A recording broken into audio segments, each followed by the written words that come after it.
at 123. 123. And it's one of them episodes, bro. I feel like we got a lot to cover, man. Like one of them ones, bro. We got Torn out right now. I don't know if he gonna be able to make it today. Had some little issues had to take care of. Most definitely important for him to do that first. So, we gonna hold it down, man. Shout out to Torn. We'll run through the sports. We're gonna be talking about sports anyways today, just because some of the topics kind of intertwine with the sports talk, most definitely. But shout out to everybody, man, that listen on the road. A lot of truck drivers be tapped in. A lot of people who be at work be tapped in, and I always salute y'all, man, knowing that we helping y'all get through y'all day at work, most definitely, man. So that's most definitely warranted. Pookie, what's going down, man? Man, I'm chilling, bro. Chilling like a villain, man. Nah, I'm for talking sure, about. for sure. And for everybody that's at work, man, y'all hold in there. Y'all get through y'all shift, man. Don't fall asleep, because I ain't, I'm pretty sure that graveyard shift be hell. Man, what boys be up in that bit? Heavy eyed like a motherfucker. I worked the sometimes. graveyard shift when I was like fresh out of high school, and I fell asleep at work. I was working at Target. Right. I only lasted like a month at that thing, nigga. It passed out. That's the only graveyard job I actually had in my life, and I only lasted like a month. No shit. Was when you at? That's killing the nigga, dog. And I was young. I wasn't disciplined. It's so much, when you come out of high school and you grab a job, it be so much game that you don't have. Like, it's so much knowledge you don't know, and like how to politic at work the correct way, how to deal with people, how to handle people, how to get your rest sometime. It's just certain things you got to learn, because nobody really told you. Like, hey, when you go up into this job, you need to do this, do this, do this. Be focused on this, and this. And it ain't really laid out. You just diving in the water just because you need a little gig and you trying to figure it out. Even how you manage your money and your checks and stuff be going a different way. But nah, man, it feel good to be back. All streaming platforms, all Spotify, Apple, all that, man. We here. How was your week, bro? Man, hectic, man. Just hectic. A lot going on. You know what I'm saying? Nothing that the God can't solve, though. You know what I'm saying? Yeah. Nah, for sure, for Shit sure. like that. You feel me? I ain't gonna lie, I learned some electrical shit today, though, bro. Tripped me the fuck out. Hell yeah. I was like, damn, that was cool. I ain't gonna lie. On accident? Nah. It was actually shown to me, man. Shout out old Uncle John, man. He put it down one time. I'm scared of electric work, bro. Like, yeah. I just don't fuck with it. Nigga, cut the electric off first. Huh? You cut the electric off first. Outside? Yeah. Like, it. You can use your breaker box or whatever, you know what I'm saying? Just make sure you cut this shit off first. Yeah. So I just stay away from that shit. Said you won't get shocked and shit. You know what I'm saying? But yeah, man, it was pretty cool though, man. You know what I'm saying? Something under my belt. Yeah. You know what I'm saying? Another thing, you feel me? So. For sure. Shit, for me this week, I had another week of proving that, hey, Aunt, you need to stay your nigga ass at home sometime. I went to an event on the first. A guy by the name of Chad Black, he got his own day, December 1st. He be doing a lot of work out here and doing events, publicist work, and he be doing stuff in the community. So he was honored with his day. They actually had Tweet. You remember Tweet? The artist Tweet? Yeah, I remember her. She performed. Okay, that's cool. And then Ro James performed. Ro James, I know who that is. Give me that green light. Green light, nigga. That nigga, he performed. Yeah. Okay. That's good music. Yeah, both of them performed up there. They had a few opening acts. Shout out to everybody that was in the building. Had the red carpet laid out and all that. So I pulled up, supported that for a little bit. Then I was like, man, I'm already out here. I stay way on the north, so might as well just stay out and have a good time. My little cousin, you know what I'm saying? I don't like to call him little cousin, my younger cousin. Right. He hit me and was like, shit, bro, what you doing, nigga? I say, shit. He seen me, I was out on my story. So you know how that go. Nigga see you out on your story, where you at? I say, shit, I'm out. He said, I might hit camp after this. That nigga was like, bet, nigga, I'm there, nigga, let's get it. Right. Went to camp, ended up getting a bottle. I already had a couple drinks. He get there like what's up, you want to get a table? I'm like, fuck it. We got one of the little $250 tables. You know, that bitch come with the bottle and shit. You know what I'm saying? Well, it don't, you know, we know the nigga. Right, so he show us love. But, you know what I'm saying? We get to do it. We do our little stuff or whatever. We got us a bottle and shit. And, that turned into like, damn, the next day I was hurting and tired. Like, I'm woe the fuck out, nigga. And it'd be crazy because every time I do that, I can never wake up on time and get shit done. It always carry over into the next day. That liquor, man. So then Saturday was my little cousin's birthday. I teed up again. So we went out there to Oak, to the tray out Southmore, pulled up to the Oak. I only bought one drink up and then I'm thinking this whole time, don't drink too much, don't do too much alcohol. That shit gonna carry over to the day. You ain't gonna better get your lazy ass up, nigga. Fuck that. Da-da-da-da. So all that, man. But y'all get over to the Studio 56 podcast channel, man.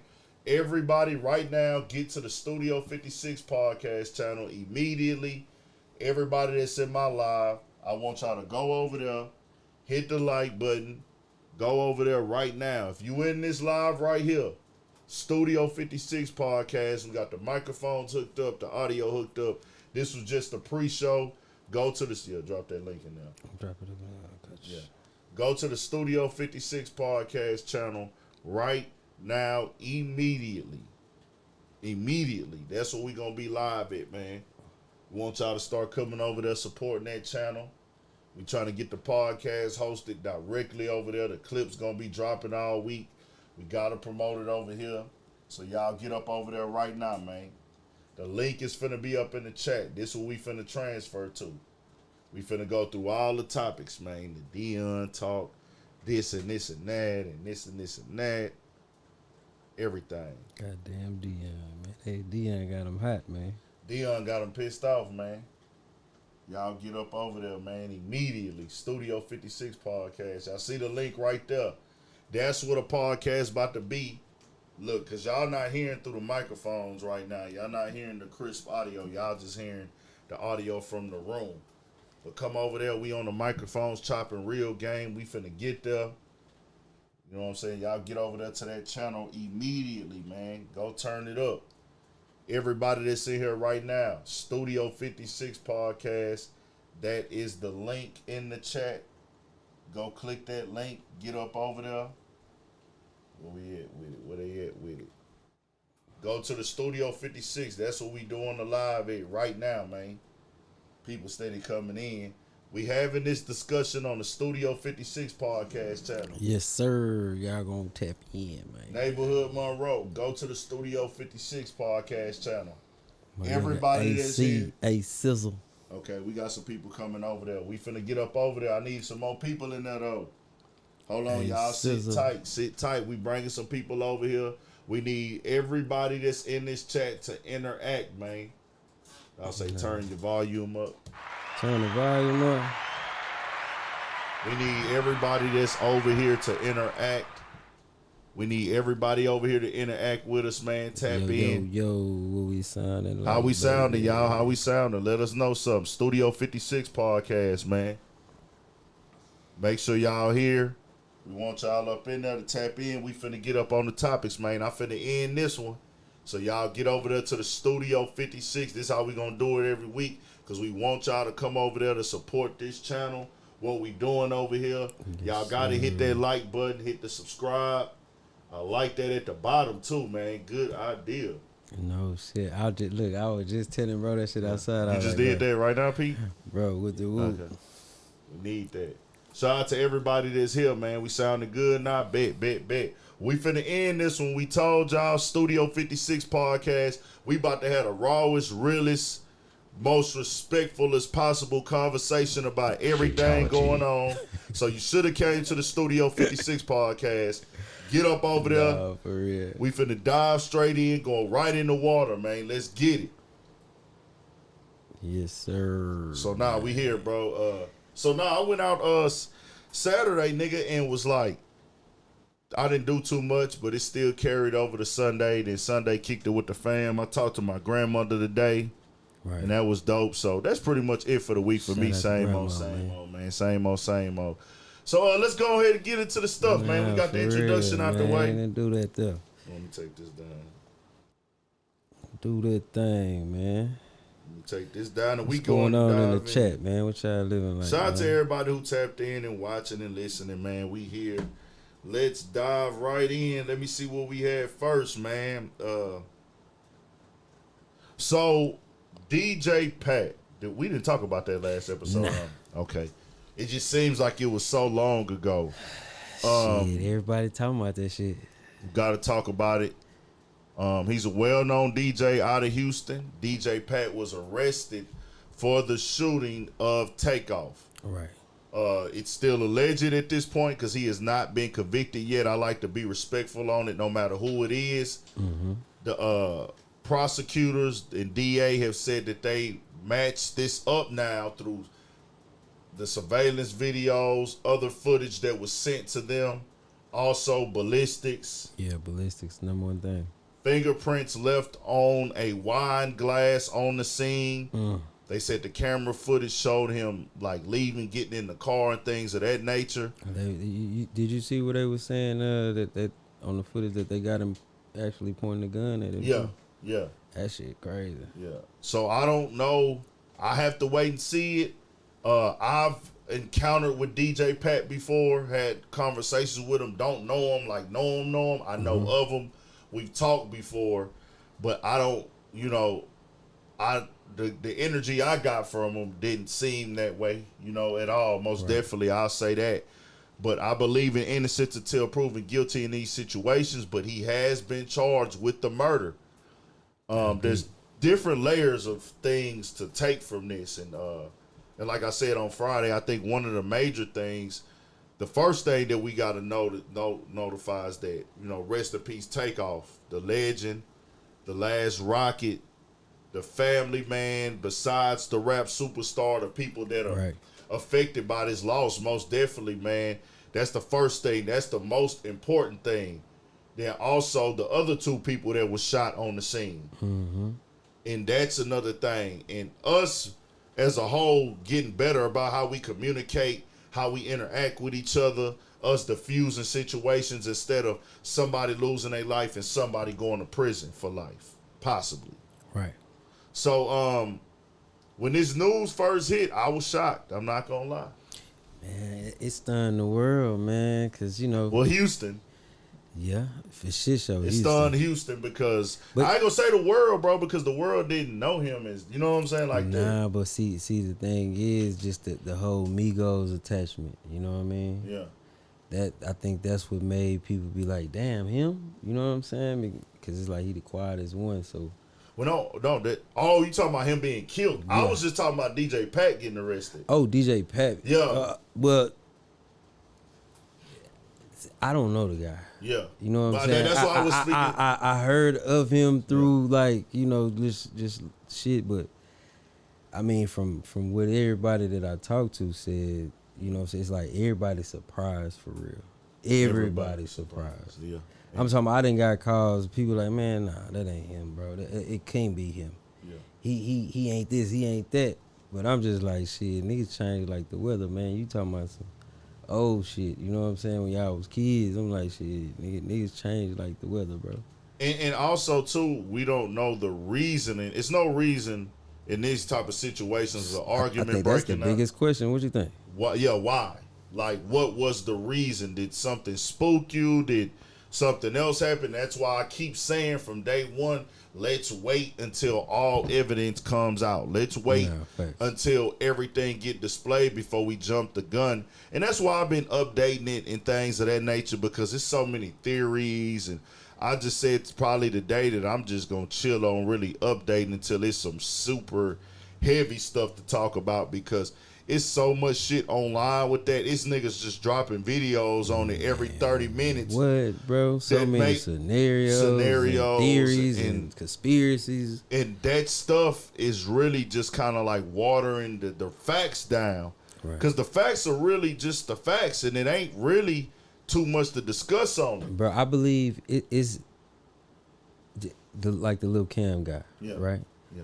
People used his name and embedded it so much in people's mind that that he's the shooter, Yeah. for real, that they don't want to believe that this other guy Yeah. is the shooter with all the evidence that the prosecutors and Claim all they have. You feel what I'm saying? So look, Cam was accused on the internet. Soon as his name went viral, he's the killer, he's the shooter, he did it. He shot and killed, he took them down, things of that nature. And I didn't like that. I personally didn't like it. I didn't rock with it. Cause I don't like the online detective shit. Y'all can call me whatever, hater or da da da da, my nigga. I never liked it, that part of the game. It disgusts me, really. Just keeping it all the way 1,000. The shit is fucking disgusting. Y'all will fuck around and get somebody hurt, or you just put a negative energy and having people feel a way about somebody and things. They ruin niggas' lives, bro, and don't even be knowing the truth about this shit. The confirmation was he was arrested for the gun, not the shooting. They said he did not fire a gun right now, up to date. Take what they say as that. These dudes can't solve the crimes from their damn cell phones, bro. So understand that. Now DJ Patrick Clark, they said that he bought a plane ticket for Mexico and tried to get a passport expedited. Yeah. So that was the big talk. They said when they arrested him, he had a large amount of cash. We were never told how much cash it was. Right. But that's what they put out there. So now updating to $2 million bond announced. $2 million bond. He got hit with a $2 million bonds in a probable court. Walked the man differently. 10 police officers, I think they said. Yeah, it's about 7 to 10. By itself, they took him as the last guy. And they did this whole thing with precaution. That's just showing you how high profile this is. Right. Then it came back when he appeared in court today that he actually canceled his flight to Mexico. So he canceled the flight to Mexico before the arrest. So that's used in the case of, hey, y'all giving him the $2 million bond, they requesting a bond reduction. Because he canceled it. Because he canceled the flight. Like, I wasn't intending on running. I canceled that flight. Right. And the lawyer says this was already a planned trip that he was supposed to go on. Right. And see, that was another thing. By him being a DJ and all that, we don't really know what he was going to Mexico for real. Exactly. You it know just looks away. Because, I mean, from my knowledge, shit, he was really just like moving regularly after that shit. Yeah. You know what I'm saying? So we don't know what he really had going on.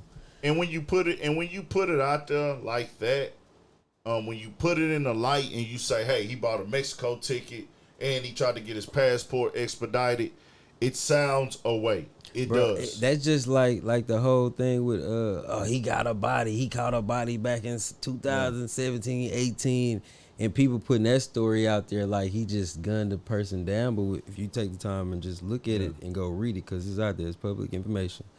It was a self-defense thing. Him and the bouncer, you know what I'm saying? Like they got into it with a guy, and the guy went and got his gun, and you know, situation happened.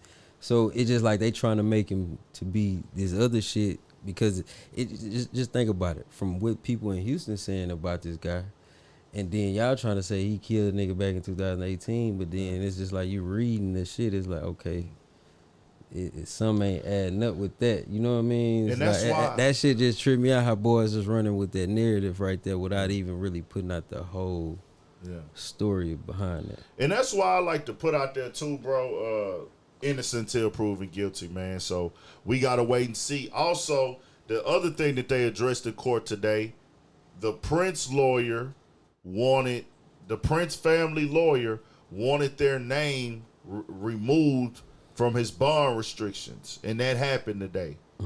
Their name, meaning they had them as people that he could not contact if he made a bond. He can't contact the Prince or their family, Jay Prince Jr. or their family, and that's just a negative light to have in itself. And that's what a lawyer supposed to do. Hold on. Why is our name even being mentioned in this thing if we're not charged? You know what I'm saying? Right. And I can understand. It bring up a lot, because like again, the media ran with that. Yeah. The motherfuckers saying like they a person of interest, they snitching, they this, they that. You know what I'm saying? It's just It's crazy. You know what I'm saying? To be worded in that type of paperwork. And To have your name worded, rather. Yeah, you don't want that. So they got that removed. It wasn't supposed to be in there. They got granted that. So now he's waiting either this Wednesday or next Wednesday. He's due back in court. Mm-hmm. So I don't know exactly how that's going to play out, but I wanted to bring the light to the updates of the facts and everything. Anything else is just typical conversation. They did say it was 30 people on the scene. They have an exact number. Everybody left. Nobody stayed for questioning, saying they're going to be reaching out to everybody who was there. Private event. Takeoff was ruled a complete innocent bystander. No, so rest in peace, most definitely Takeoff, man. And that's that, man. God bless the family, condolences and everything, man. That's that update. So also, let me look up in here and see what we got next, man. What we on, y'all? Okay, Kanye West, real quickly, is still going in. Kanye, for some reason, is turning up. He went and did an interview with Alex Jones. Yeah, man, that right there went kind of viral, man. Alex Jones is banned from every site. I think this was done on his live website. Mm-hmm. He is like a super conspiracy theorist. Mm-hmm. So he went in there talking about the Nazis and saying the Nazis have good and bad, and Hitler has good and bad. It's like Hitler knows how to dress and whatever the fuck he was saying. He was just saying all type of wild shit. And at this point, I feel like Kanye just doing what he do just to like get attention on himself, damn near. What, like he motherfucker. I got what he was saying, but it's like I think he shouldn't have used Hitler. Nah, hell no. As the person he was saying that, like what he was talking about, like finding he see good in people with no matter what type of shit. Yeah. I think he should have said somebody else's name. Yeah, and with everything you got going on, bringing up a name like Hitler and the people you into it with, you know that's not going to be perceived well at all. I mean, yeah, because, you know, Hitler, you bring up that name, people instantly, like, just, yeah. You know what I'm saying? Go crazy. I think Kanye is focused on, like, let me say the outlandish shit I can say. Some of it, you know, they say mental health. I can't diagnose nobody. But it's kind of like, bro, because he says, when he's in these interviews, if you listen to the whole package, bro, the niggas say a lot of smart ass shit, man. It's undeniable. Not even just smart, just logical, realistic ideologies that are really going on in life. Mm-hmm. And he just shedding life on real logical things and events that if you have a logical brain and you think in reality, there's no other way to see it. And then he mixes it in with that. So I'll be like, okay, how much of this is him just saying some shit? And how much of this is him really feeling this way? Right. So I think, I somewhat at this point think that I'm doing this to keep my name in the tabloids and in the spaces of people being talked about and shit like that. You know what I'm saying? No, facts. Yeah. Facts. I mean, I ain't gonna lie.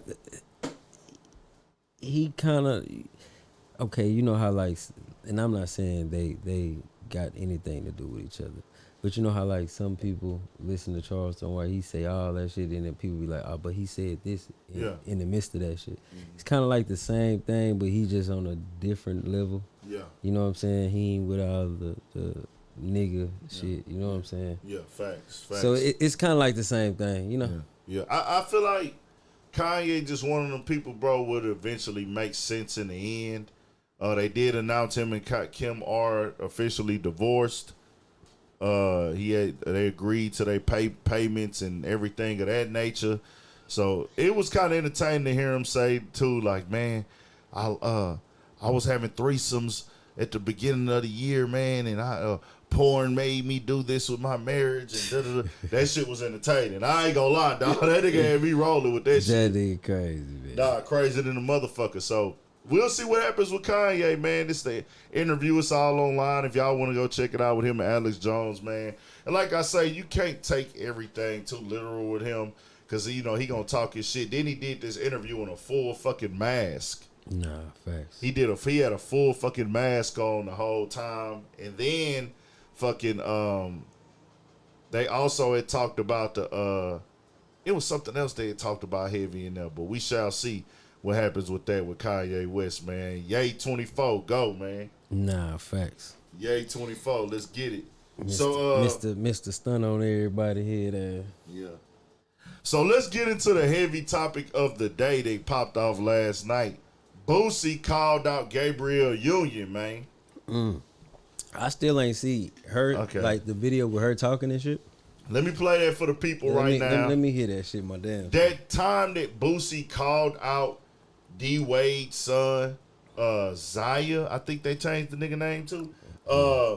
When he called the nigga out, that was like 2 years ago, 2020. So this resurfaced, and this interview actually happened last year in 2021.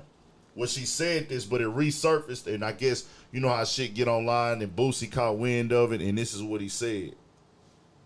Well, this is what she said. Let me play what she said.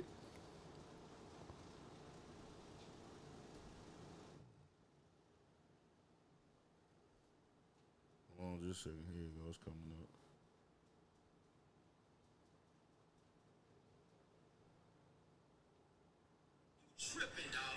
Oh, I'm not connected. My bad, y'all. Thought I was. I'm tripping. Here we go, y'all. Be patient with the boy. Be patient. Bluetooth connection. Let's get it. Hold on, y'all. Breathe a little. Breathe. Breathe. Be patient. Here we go. This is what Gabrielle Union said in this interview that came out last year, but Boosie responded today. Sorry, Boosie.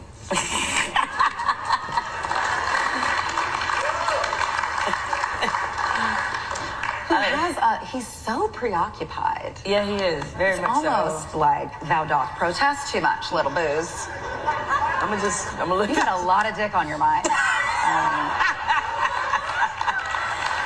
I mean, it's throw like that out there. It's like Zaya and Lil Nas X live in his head. Free, rent free. Like what? It's like, sir. Something you want to just go ahead and tell us. This is a safe space. No, for real. We can be your sanctuary. Perhaps that safe space was not provided for him, and I don't think he had a safe space. Damn. So that sent Boosie on a little bit of a wave, and we gonna get the feedback in chat. Feel free to chime in the chat, man. That nigga, she say what? So Boosie said this. Now he didn't. He typed it on Twitter. Okay. So he said, "LOL. The whole world know I love women, and the world know your husband love dick. I hope you don't think blacks look at y'all like a power couple. They don't. I had refused to talk about y'all in interviews, and here you go. Go bang him with that dildo and wait on the script, you little white girl." Then he says, "Women, you better leave me alone. How dare you challenge a ghetto hero's manhood? You wrong." Shaking my head. "I don't have the time for this. I'm trying to have peace in my life and stay alive." So, you know, Twitter's going to be in uproar and everything like that, bro. And I have such a, stance on this right here that might be different from others. What do you think about this shit, bro? Man, this shit here out of pocket, man. You know what I'm saying? I ain't gonna lie, she said what she said. You know what I'm saying? Yeah. That shit funny. I ain't gonna lie. That shit really funny. It's entertaining. It's more entertaining to me than serious. You know what I'm saying? Yeah. But I feel my nigga Boosie like, "Hey, bitch, watch out how you handle me." You know what I mean? Yes. But it's just that shit funny as hell to hear her say that shit. You know I would expect her to defend her stepson or stepdaughter, whatever they want to call them. But it's one of those things, bro, where somebody do, whatever. Everybody gonna have opinions about everything, and I try to be respectful to people, kids. You know what I'm saying, at all times. Right. It's more me speaking on the parent situation, right? And I don't even want to question nobody parents, and I don't like to do that. But I just say the overall effect and the impact and imagery that things like this have on society as a whole, bro, because they got a platform. Not saying just because they have a platform, they signed up to be role models and people got to follow what they do, or that makes them a representation of us, because it don't. But I look at this right here, And those two black women, and the other one she was talking to was Jamel Hill, the lady that worked at ESPN and stuff. You know what I'm saying? Or one of the sports broadcast shows. I can't remember which one, but she popping. She known by a lot of people. The thing of sex playing the nigga who is straight because he doesn't agree with how the imagery y'all putting out there. Like, let's sex play him then. Oh, you must be like. You must have some issues with it on your personal problems, or you wasn't open to be able to do this, or you got a lot of dick on your mind, and that's really not the case. Like, that's like, I look at it like they're just a petty, you know what I'm saying, defense mechanism type shit. You know what I'm saying? But my question, like, because that's not her biological son, you know what I mean? nah. So I'm just like, damn, I wonder what she do, push her real son to do some shit like that. You know what I'm saying? If he wanted to. Probably so. Because I feel like either way it would be, they're on this open-minded stuff now. So many people have transitioned to this open-minded mindset. But I think it's a difference when it's your kid. You know what I'm saying? Like, it's a difference when it's your child, you know what I'm saying? I don't know. I'm just speaking from, you know what I'm saying, from having kids, it's kind of like, nigga, what the fuck, what is you So, me, I'm just looking at it like, because I like to make it very clear we all walk in forms of hypocrisy, and nobody's living everything they preach in all 24 hours of the day, most definitely. But, you know, you hear these things like, oh, he was just a kid. He was only 14. You know, even what we going to get into later with Jerry Jones, he was only 14. He didn't really know. So for other shit. Motherfuckers be doing. But no, Pete, there are things you don't know at 13 and 14 or 12 years old that you later learn like, oh, I could have did this differently. That's just life. You know what I'm saying? So when Boosie makes the claim like, before y'all start letting them change into a full-fledged woman and identifying as a woman, he's still a teenager. Let him grow up and make sure that's what he really wants to do, because he hasn't even been on Earth yet. It's like y'all let what's being inspired in the world of, oh, I want to identify as a woman with two big nuts and a dick between my legs. And it's like, nah, my nigga, wait a little bit before you jump out there and dive in that water. I look at that shit like, man, if the man gonna be gay, bro, you gotta let him know, man. Hey, man, you a man before anything, brother. Facts, I agree. You dig what I'm saying? Yeah. Like I think that's what they lacking over there. You know what I'm saying? Y'all missing the whole. This nigga is a man at the end of the day. So no matter what you like on that side of the thing, it's just like, bro, you gotta teach him, like, bro, you a full-fledged young man. You know what I'm saying? That's how you need to carry yourself, bro. I agree. You know what I'm saying? Like 1000%. All that other shit, that shit is weird as fuck to me. You know what I'm saying? Like, I don't agree with that shit. I never agree with that shit. That shit is just like, let a nigga make that decision when he long grown and grown. You know what I'm saying? Yeah. But instill in you know what I'm saying? Hey, man, you a young black man, bro. Carry yourself in this fashion, bro. You a man before anything. That's what you was born as, bro. And that's what a lot of, just in our community, even with gang banging and all that shit, that's what niggas be lacking, you know what I'm saying? Is teaching niggas, bro, you a man before all this shit. You know what I'm saying? Anytime you step out your house, bro, you supposed to step out this bitch as a man first. You know what I'm saying? And all that other shit second.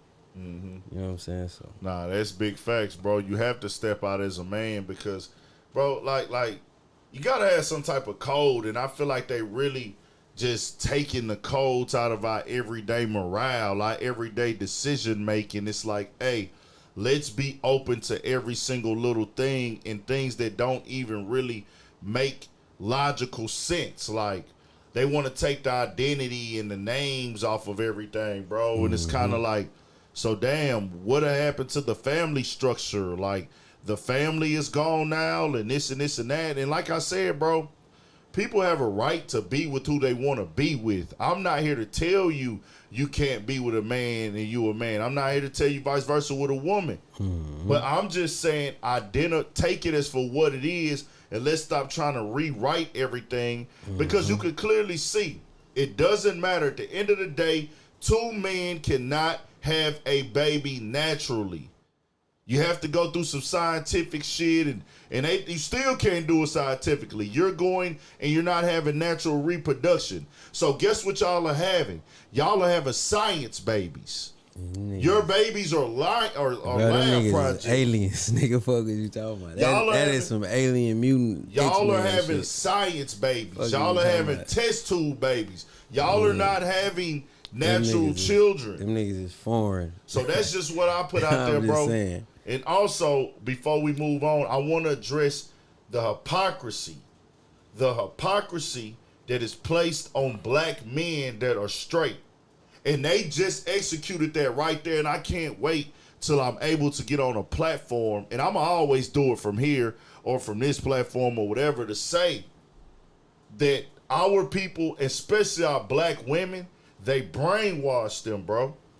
Our black women get brainwashed by the white media to feel a certain way about black men, and they fall for it. And then men, we fall for it ourselves at times. Right. Like when you hear these statements like, oh, everybody knows hip-hop is homophobic. Lil Nas X, niggas like that, and other people, that's a complete goddamn lie, and you know it. Because they want us to be the face of homophobia as black men. And it's so crazy, bro, because it's so many gay motherfuckers that really work in the industry for real. And niggas You know don't what be I'm saying? tripping, bro, at all. That's the crazy At all. part. You know what I'm saying? And no, nigga, no trip. Do you know how many gay people I work with? That shit is A crazy, lot. bro. And I have no issue with them. Ain't now one of them niggas ever came at me wrong, bro. So it's always respect to them niggas because they got respect for me as a man, bro. Right. Never threw nothing sideways, never came with no wild shit. Nigga dap a nigga up. What's up, Aunt? What's up, Aunt? I'm talking about even some of them niggas got their fingernails painted. What's up, Aunt? It still ain't no sideways shit. But when I hear that statement, it's like y'all sit up here in America and enforce this mindset for hundreds of years by law. And then 10 years ago, y'all decide, well, hey, man, if you don't agree with this now, you're wrong and you're a bad person, you're homophobic. So we're just gonna throw off what we taught and paint that on the black man. When really, y'all know that y'all is the ones that do them fucking rallies and meetups trying to attack the gay community. Y'all sit around and politic against the gay community, except y'all do it in privacy. Facts. Black people, niggas, we gonna make jokes about everything. Come on, man. We do that. That's what black people do. We joke, we play, we clown, but it's never no ill intention or hate from the heart like you motherfuckers. Right. That's all I want to say. So that's that. That's pretty loud and clear there, my boy. So let's go to the next topic. So yeah, man, we got to show some love to Pimp C today.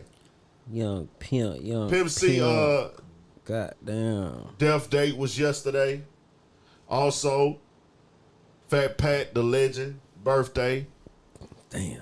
Fat Pat, man. Fat Pat, man. So I was telling you earlier, bro. I remember when they announced he passed away, bro. yeah. That shit was crazy, nigga. For people that don't know, Fat Pat is one of the H-time music legends, one of the curators and creators that have y'all, for all my niggas that be sipping drink and talk about this drink shit and hard, you know, he one of the niggas that's the staple of that. No, you know what I'm saying? Rest in peace to Fat Pat, man. He is one of the staples of the drink sipping, the culture, the candy paint, the lingo. Starch dying, looking good on the set. You know what I'm talking about?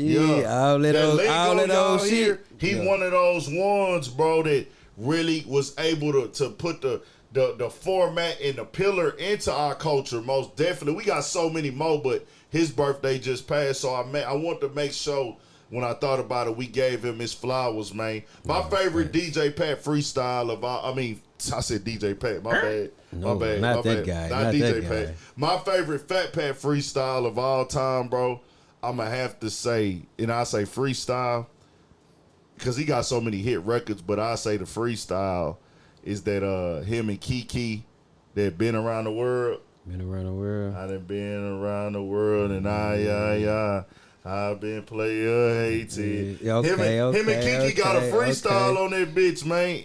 That nigga wrecked that hoe. Man, I ain't gonna lie, man. Swing down, sweet jury, yes, let us ride. We do the body rock and we do the south side. Yeah, I heard that, man. Yeah, I heard that. Let us ride. Yeah. That nigga was rapping about the summit on that hoe. Bro, I ain't gonna lie. MTV at the summit. I got everybody in the crowd jumping. Bro, when you listen to Fat Pat, man, it bring up a good time and a good memory. Listen to his music. For real. Facts, bro. Cause you know we was listening to some shit. We was talking about sampling some old shit, bringing it back. Yeah. So I'm listening to all these Fat Pats and Big Mo's and just the Big Steves, all this old shit. You know what I'm saying? But when I'm listening to that Ghetto Dreams and all that right there, man, say Ghetto Dreams. I'm talking about that album, nigga. Yeah. That album, nigga. That nigga was musically inclined for a young nigga. He was one of them ones that really knew what he wanted to do, knew his sound, knew what beats, what he wanted to sample. You know what I'm saying? He really was one of them ones, man. And they took somebody that really, I think, would have changed the game. He was gonna go to the next level, bro. You know what I mean? He was gonna be one of the ones that basically he was like, I don't want to compare the two because they different, flow different, style different. They both played with the melodies back in the day because he played with the melodies, but like what Big Mo became, you know what I'm saying? Like for sure, like that nigga Fat Pat is that nigga. Player haters wanna know who you are. We gotta tell y'all which songs to check out, bro. We got a song called Superstars, man. Pookie just was singing the hook. Player haters wanna know who you are when you're coming down like a superstar. Player haters wanna know who you be. It's Fat Pat and the boy Mike D. Also, heart of a hustler, mind of a G. Player hate niggas can't fuck with me. Heart of a hustler, mind of a G. Player hate niggas can't fuck with me. So hey man, I want y'all in the chat. I know y'all niggas know Tops drop, man.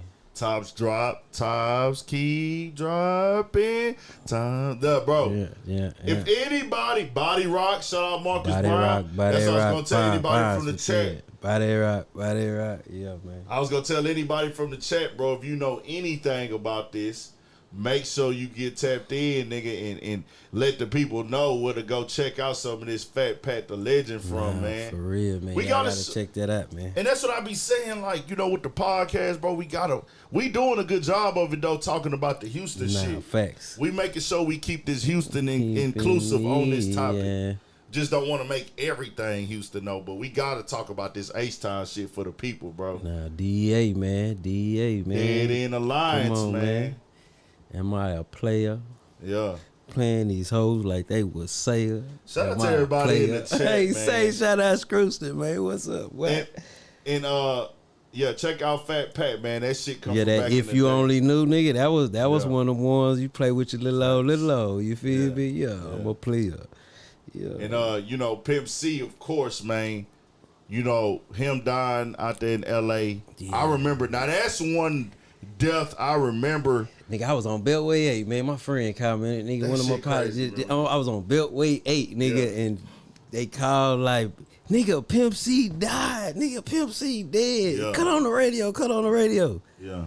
And nigga cut that radio on, bro. It just like, as soon as I heard his voice, nigga, I was like, this nigga dead. Cause you know on the radio, they play them little marathons of them niggas and shit. So it was just like, damn.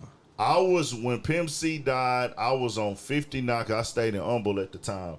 I was on 59. I remember that Best Buy right there, the music store. Right. I was over there in that area. I don't know what the fuck I was doing. I don't know where the fuck I was going.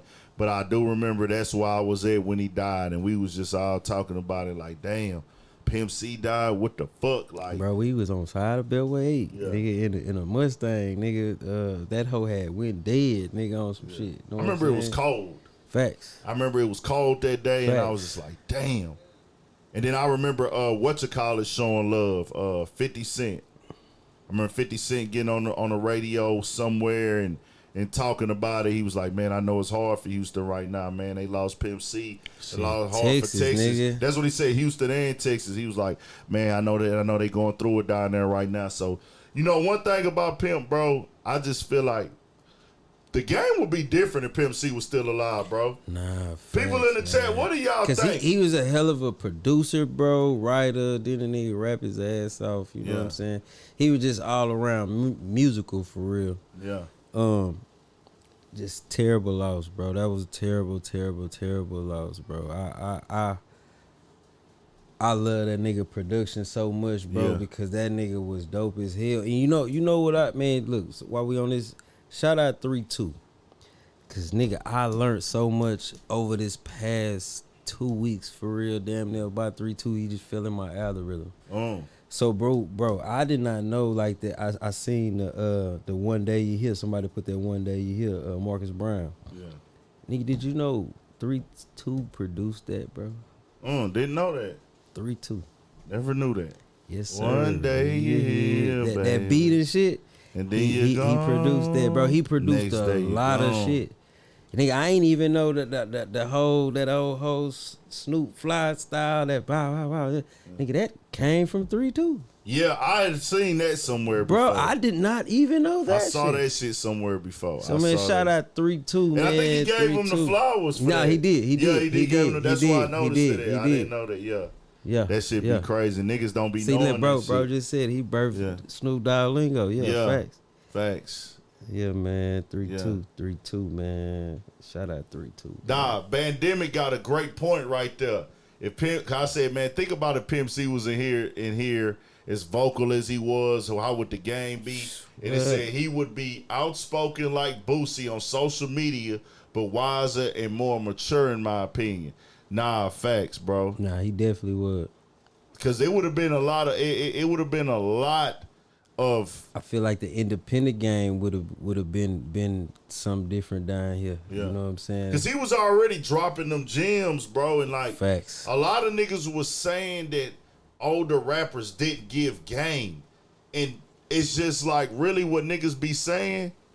Niggas kind of be wanting you to hold their hand, bro. And like, when they say really give game, they don't really be meaning game. They really be like, give me an opportunity. That's what they want. They want an opportunity. They don't want game. They want you to put them on because niggas like Pimp C, several other artists, you know, you can go watch the old interviews where artists was saying, man, we don't even make that much money off our music, bro. This is why we invented clothing lines and we make our money off touring. And then you would see like your Irv Gotti's and your fucking Dame Dash is saying, man, $1 million ain't shit in this rap game. No, facts. Especially when Dame Dash broke that shit down. I know y'all remember that. Remember that old shit? I remember that. You gotta get fly. That's gonna cost. They did the whole like breakdown of that rap shit about like how niggas don't really get the money, but you have to find a way to make it work. No, facts. And I was like, yeah, that's a lot. They gave a lot of game, bro. And Pimp C, definitely. It's endless amounts of content of Pimp C just giving game, dog. Like crazy. Especially when he game. came home, he was dropping that shit like dropping knowledge, nigga. He was on this book, but I liked Pimp C because the intentions, his overall message and intentions were good. It was never like, hey, I'm just in this bitch to cause hate and destruction and, and shit on people and hate on people, bro. Like, nah, nigga, he was really giving that sauce and that flavor that niggas needed. So rest in peace to Pimp C also, man. So that leads us into our next conversation. Jay-Z, and it was also his birthday, but Dog is really in $1 billion suit with Bacardi, nigga. Right. That is crazy. Man, you know, Jigga, my nigga Jigga. You feel me? That nigga, man. And I think Jay-Z just had to be an all-around topic, bro, today, because it's one of them things where Jay-Z gets a lot of, and I think when you get to that highest level, you're going to always get a lot of love. Then you're going to get a lot of critiques, and people expect niggas to be perfect and all this other shit. But at the end of the day, I'll say it right here, bro. There is no current alive artist that can fuck with Jay-Z when it comes to rap, ever. Right now, not ever, but it can be done because every title and milestone is meant to be broken. But Jay-Z has carved a lane of his own. I heard Boosie say that Jay-Z was irrelevant and it didn't even gain no traction because niggas just looked at it like, are you trying to do what 21 Savage did with Nas, nigga? Man. Because Relevant, bro, does not matter. It might not be relevant to this audience. It might not be relevant to the younger crowd. But hip-hop is just not the younger crowd, bro. Fact. Like, hip-hop has a large fan base that's from 30 to 50 years old. They might not be as dedicated to it as a young crowd or be out at the shows like a young crowd. But they fuck with it. And Jay-Z got more #1 solo rap albums than anybody is a solo artist, period. What does that mean? All music, all lanes of music. Nobody got more #1 albums than Jay-Z. So I just think niggas got to put respect on that, bro. I mean, Hov one of them niggas that definitely got a mean hold, you know what I'm saying, on the game still to this day, you know what I'm saying? Because he could drop some shit, people definitely gonna go check it out, you know what I'm saying, hands down. Shit, I mean, Jay been doing this shit. He elevated on business, you know what I'm saying? Whether some people agree with the business moves he made, some people don't, some people do. But shit, great on business, you know what I'm saying? Always making niggas dig deep if he do get on a song with him and shit, you know what I'm saying? It's like, he bring out the best in niggas, you know what I'm saying? Niggas, I don't give a damn how much a nigga try to downplay it or whatever. You know what they are? Man, nigga, I'm trying to get money like Jay-Z. I'm trying to do this like Jay-Z. Nigga, Hov, you feel me? I think too, like with Hov, bro, what niggas don't really always just understand when it come to like Jay-Z, niggas be having to take it to a level of nigga, you gotta really sit back and think and pay attention to like, just cause you don't see this nigga every day, bro. It's like out of sight, out of mind with niggas. Facts. But nigga, if you go down that catalog, nigga, the tracks, the music, the time, he has memorable moments throughout his whole career, nigga. Like every album, you could kind of picture what was going on when that shit came out. Right. And that takes a lot. That's even just, you gotta have the right team in place. Say he was painting pictures though, nigga. Painting real pictures, bro. Painting real pictures, nigga. That's why I heard Jay-Z say that, nigga. Paint pictures for niggas. Yeah. You know what I'm saying? Did that for sure, man. Picasso's and shit, nigga. You gotta think about the artists that he be talking about when he, and it's like he take that and he do that shit with his music. You know what I'm saying? For sure. The art of this shit, for real. You know what I'm saying? Shout out to Hov too, man. Lifetime achievement. I see boys out there talking about Wayne and shit. Don't get it twisted. Wayne a bad motherfucker too, boy. Lil Wayne can't fuck with Jay-Z he when a it comes bad to the motherfucker accolades, too. though. He that Nah. I'm just saying Wayne a bad motherfucker. Yeah. We not saying Wayne ain't that sure. nigga. Cause Wayne had a whole Wayne in my top 10 of all time. Listen, man, Wayne got a whole bunch of mini Waynes out here these days. Nah, you know what I'm facts. saying? He created a whole new life form, nigga. Fuck what you talking about. Yeah. Facts. For sure. And that leads me into the next conversation and something that was big. You know, and not to shit on Wayne, bro. Don't. See, I think that, and that's what I had an issue with too before we move Best on. rapper bro. alive. When you start giving another nigga his flowers, and no disrespect to homie in the chat, he giving his honest opinion. I feel you, bro. But we not saying Lil Wayne can't fuck with Hov catalog, bro. Like, it just can't. Like, it's Jay-Z was rapping before Wayne, and he never took a time off. Like, it was never a point in time in his career where he went down as a rapper. Anytime he drops, anytime he does a feature, it grabs everybody attention. Wayne is that nigga stamped and cemented, but let's be clear. If Lil Wayne dropped the album today, does niggas stop and talk about it online like crazy? I don't think so. Niggas gonna be trying to judge him, bro. Niggas gonna be trying to see if he fell off. What about a feature? Feature? If he does a feature, does the whole internet start breaking down that feature? I look at it like this, depending on the artist and the song, maybe. You know what I'm saying? Like, say if he get on a song with a nigga and he just smoke a nigga boots. But see, this is why you can't really compare. This is why you really can't compare niggas, because Lil Wayne is going to do features with artists that Jay-Z wouldn't do features with. See what I'm saying? Jay-Z will give Khaled one. Bro say Jay-Z never recovered after Ether. Nigga, after Ether, he elevated, nigga. Do you know what came after Ether, nigga? The Black Album, nigga. The Black Album and a lot of good shit came after that. Ether. The Blueprint 2 was a bad motherfucker. Niggas sleep on the Blueprint 2, but Blueprint 2, nigga, you can ride to that motherfucker too. Nah, man. Just to go listen to those music, Guns and Roses and shit. I mean, Guns N' Roses. Don't get it twisted. Ether, when it came and dropped, it did what it did. It stopped the world. It had niggas questioning this shit. Like, hold on, nigga. Nah. But Hov kept that shit pushing. Yeah. He kept on. And I'm just saying, I don't take nothing away from Nas or none of that shit. Nas that nigga. Nas that nigga. But as we look at this shit now, put it on the scale. Listen to the Blueprint 2, the Black Album, Blueprint 3. Like, nigga, look what was on the Black Album as that anniversary just went by, nigga. You had the Encore on there. Right. You had was it Lucifer? Not Lucifer. On the Black Album? Yeah. Lucifer is on the Lucifer Black Album. on there. You had the 99 Problems, which wasn't one of my favorites. You had the Dirt Off Your Shoulders if you fucked with that. You had the other one, the Change Clothes. It was like, what's that motherfucker when he had it's the R. Kelly sample. This is a warning.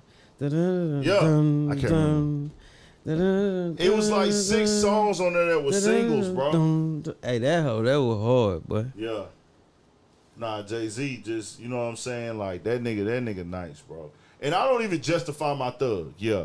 Moment of Clarity. Come on, bro. Allure. Allure was the one. Allure was heavy. Come on, bro. Put that knife in you. And then American Gangster. Threats. American Gangster, nigga, it, like, come on, bro. Rock Threats. Boys. Put Rock Boys on, nigga. Come on, man. Rock Boys in the building tonight. Like, that shit was going crazy. Man. They say I'm a bad guy. I'm a bad guy. That ignorant shit with him and Beanie Siegel. I mean, don't get it twisted.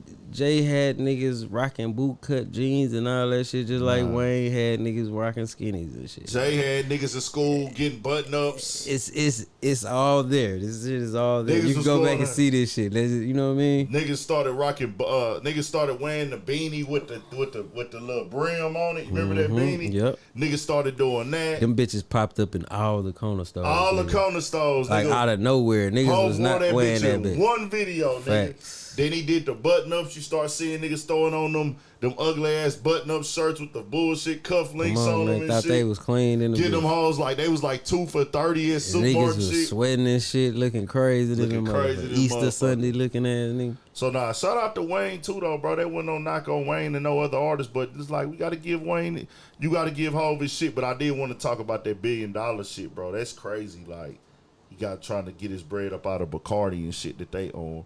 Yeah, so let's get into Ice Cube. Ice Cube had 2 things that he made the headlines for this week. For one, he called out the NBA, saying that they were trying to block sponsors. That's cold. Basically saying, hey man, if y'all niggas sponsor this Big 3 league, we not gonna really fuck with y'all. Or just politicking against them, right? Right. He said, hey man, I offered to sign with the NBA. Basically give the Big 3 to the NBA. Or partner with them, I mean. You know what I'm saying? Right. We'll be up under the NBA umbrella. Right. They declined, didn't want to do it. You know what I'm saying? So, okay, nothing wrong. You're not obligated to do nothing. But dang, they blocking the bag on them, like the sponsors and shit. That's see, I hate to say it, but you might think I'm, this that shit Kanye be talking about. That is what he be talking about. You motherfuckers stopping the money. Y'all wanna tell other motherfuckers don't fuck with me, and you know what I'm saying? Nah, that's that whole shit. And it's so crazy because, like, we know what the owner of the NBA. He called out NBA Adam Silver. Come on. He called him out. I don't know if Adam Silver is directly doing it or is it a committee and a collective, you know what I'm saying, who decided to do it. But he did say, man, we need to get Adam Silver up out of there. And I don't know if he's saying that on the strength of like, hey, well, Adam Silver is overseeing these guys who made the decision. Right. Like, it might not be his decision to make on his own, but hey, nigga, obviously the people that's up under you, so like you the head of it. You might not agree with it, but the people that's up under your umbrella, they on that type of time, like box that nigga out. Like we not letting him get no ratings and be in competition with us. When say, bro, that the big three would never be in competition of the NBA. No, fact. Because it's two different formats of basketball and shit, bro. Two different styles. This is more of underground, street level. Some of the older guys who got out the league, like, yeah, man. And I think that may be Yeah. kind of like a thorn in their side. You know what I'm saying? Like, man, why you got old NBA players playing? You know what I'm saying? But it's like, bro, these guys got love of the game for real. You know what I'm saying? The love of the game, and they can still hoop. Why not? You know what I'm saying? It's a platform too. Yeah. That shit crazy. So let me ask you this, and I'm going to play devil's advocate for everybody real quick. Somebody told me, well, nah, man, I'm not mad at them for that. That's what they supposed to do. You supposed to tell the people, don't fuck with your competitor. Like, hey, man, don't sell to the people I'm in competition with. Don't do business. I get that. Yeah. You know what I'm saying? If that's the type of time you on, if you feel like this person is a real threat to your success, and if you want to be that type of jackass, yeah, do it. You know what I'm saying? Like, that's what people do. People do that all the time. You know what I'm saying? That ain't even a color thing. You know what I mean? Yeah. So, yeah, I get it, but shit, they ain't really no competition. You know what I'm saying? Like I you don't. saying, like it's like they not no competition to the NBA, bro. Like hell Exactly. nah. Like bro, the NBA is like the NBA. You know what I'm saying? It's Like, the number one basketball association in the world, bro. You feel me? So And it's like it's nothing that niggas can do about this shit, bro. So I just don't like the mindset that we have on shit where some people will be just so open and forgiving and understanding. I'm like, the ideology of, hey, they doing what they supposed to do for they people. Yeah, but we need to also know what they do for they people keeps us in the position that we in. right, At the bottom. right. Not being able to get the sponsors. And that's what leads, and then also Ice Cube, and this is going to lead us to the next topic. Ice Cube was talking about having control over Friday. You know what I'm saying? Did you see that shit hit the headlines? I seen the part where, excuse me, he was speaking. He was saying, you know, about the actors that passed away, and I seen that part. Yeah. He was just speaking about having like control and basically the decision making ability on how Friday was supposed to move and how it can move in the future and what we can and can't do with it, how the movies get released and things of that nature, because he doesn't have control over it. It was like, hey, you know, once you sell it to the production or they the ones that putting the funding up for it on the budget and all that, it's theirs. You the face of it, you working it, you control of the branding and things of that nature, but you still not the nigga at the end of the day. You still ain't the boss, and he was just talking about that also, man. So, man, it's just be different layers and layers to this type of shit, bro, and it'd be crazy. Man, you gotta understand, once they get you to sign off on whatever, man, it is what it is. You know what I'm saying? They gonna suck that motherfucker to that bitch's bone dry. Yeah. So also, man, we got another thing that has been causing a lot of backlash within the black community. You know, if you was as of certain age, you know, you be concerned with these type of things. Deion Sanders leaving from Jackson State, and he's gonna be at Colorado next year. Jackson State University is a HBCU. Colorado is a white university. You know what I'm saying? Probably the black people are gonna be the athletes there for the most part. You're gonna have a few black kids, but Jackson State is one of the ones where he came in, he changed the culture, turned them up. He pushed black representation. Let's rock with the HBCUs. I'm here to do this and do that. So when he made this announcement, and I'll play y'all exactly what he said real quick to be fair. And I want the chat to interact with this. Tell us what y'all think, and then I want you to, you know, tell your honest opinions on this, Boogie. Let's hear it. Play a little minute of it.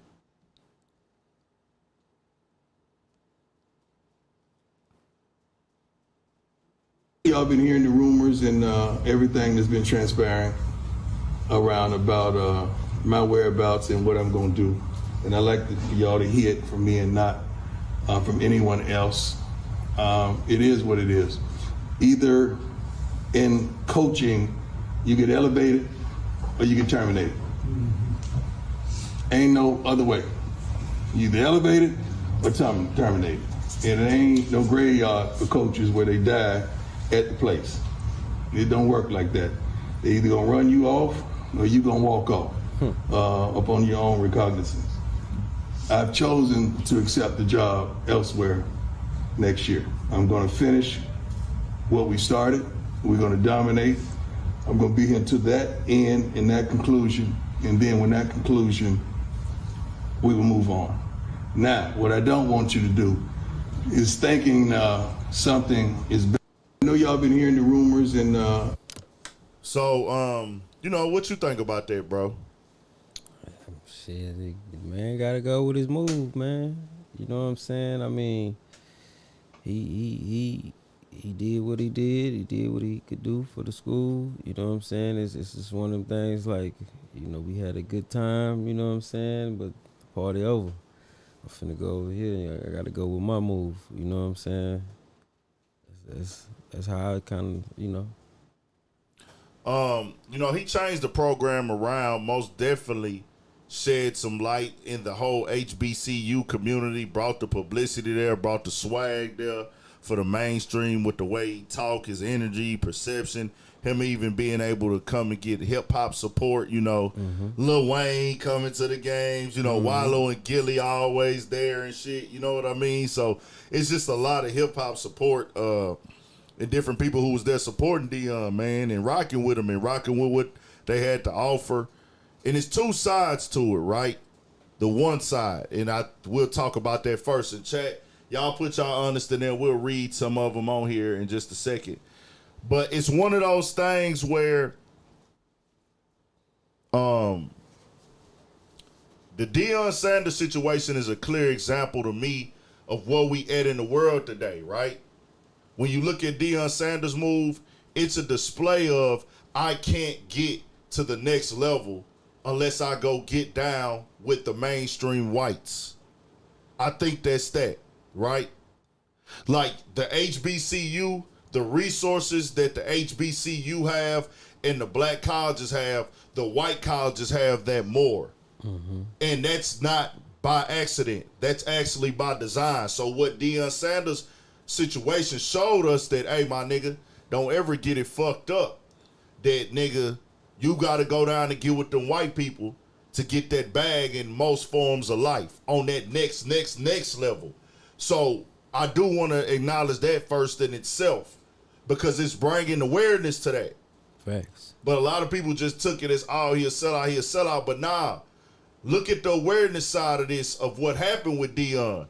He still had to go over there with them to be able to take his staff, take his team to the next level, bro. Exactly. So it's always a color thing, as I say, bro, with these type of situations when you start talking about going to the highest level, because the HBCUs don't have that. What's the difference? This is black ran, black dominant attendance. This is the other way around. Mainstream, they get the sponsors, they get all these other things. Right. The advertising, being on national television. Right. Because they have more funding.